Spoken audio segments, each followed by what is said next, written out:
Ready चालेल. जय शिवराय सगळ्यांना. माझ्या गोरगरीब मराठ्यांच्या पोरांना या राजकारण्यांनी फार देश धुडीला लावले. आपल्या समाजातली पोरं आज शिकून सावरून दुसऱ्याच्या सालानी जातात.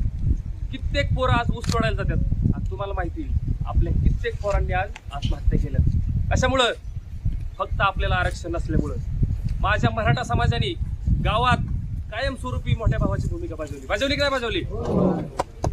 मायला गावात तळी आली नंबरच्या नंबर मराठ्यांना नावं करून द्यायचं. मुदान चळवळ आली तेव्हा अशा जमिनी नावं करून दिल्या का नाही दिल्या. सिलिंग कायदा आला कसणाऱ्याच्या नावावर जमिनी करून दिल्या. मायला असं पिढ्यानपिढ्या जर वाटण्या होत गेल्या कधी काळी 200 एकरवाला माझा शेतकरी आज 2 एकर कोरडवाहू जमीन कसतोय ना. पुन्हा एकदा सर आणि एवढा स्पीड मध्ये नको.